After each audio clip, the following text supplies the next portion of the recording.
Hello प्रिय दोस्तों, हमारे चैनल में आपका स्वागत है। हमारे चैनल पर आपको हर दिन एक नई उपयोगी और ज्ञानवर्धक कहानी सुनने को मिलेगी।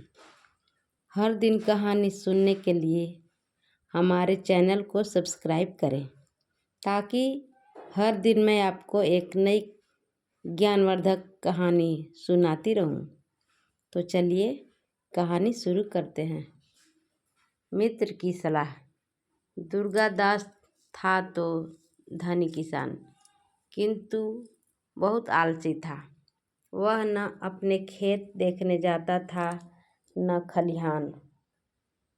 अपनी गाय भैंसों की वह खोज खबर नहीं रखता था और न अपने घर के सामानों की ही देखभाल करता था।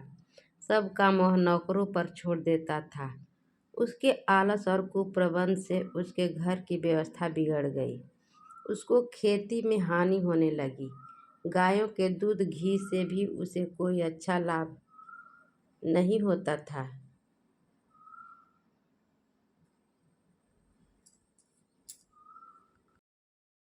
एक दिन दुर्गादास का मित्र हरिश्चंद्र उसके घर आया। हरिश्चंद्र ने दुर्गादास के घर का हाल देखा। उसने यह समझ लिया कि समझाने से आलसी दुर्गादास अपना स्वभाव नहीं छोड़ेगा। इसलिए उसने अपने मित्र दुर्गादास की भलाई करने के लिए उससे कहा, मित्र, तुम्हारी विपत्ति देखकर मुझे बड़ा दुख हो रहा है। तुम्हारी दरिद्रता को दूर करने का एक सरल उपाय मैं जानता हूँ। दुर्गादास, कृपा करके वह उपाय तुम मुझे बता दो, मैं उसे अवश्य पूरा करूँगा। हरिश्चंद्र, सब पक्षियों के जागने से पहले ही मानसरोवर पर रहने वाला एक सफ़ेद हंस पृथ्वी पर आता है।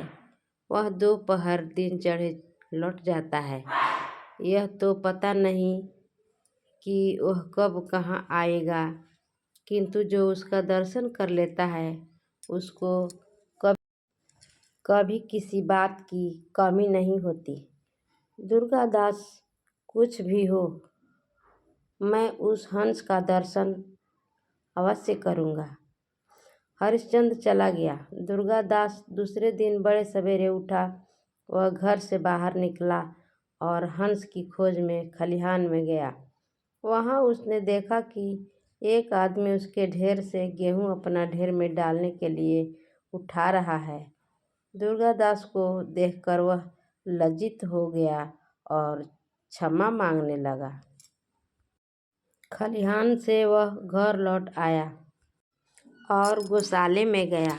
वहाँ रखवाला गाय का दूध दूहकर अपनी स्त्री के लोटे में डाल रहा था। दुर्गादास ने उसे डांटा। घर पर जब जलपान करके हंस की खोज में वह फिर निकला और खेत पर गया। उसने देखा कि खेत पर अब तक मजदूर आए ही नहीं थे। वह वहाँ रुक गया। जब मजदूर आए तो उन्हें देर से आने का उसने उलाहना दिया। इस प्रकार वह जहाँ गया वहीं उसकी कोई न कोई हानि रुक गई। सफ़ेद हंस की खोज में दुर्गादास प्रतिदिन सवेरे घूमने लगा।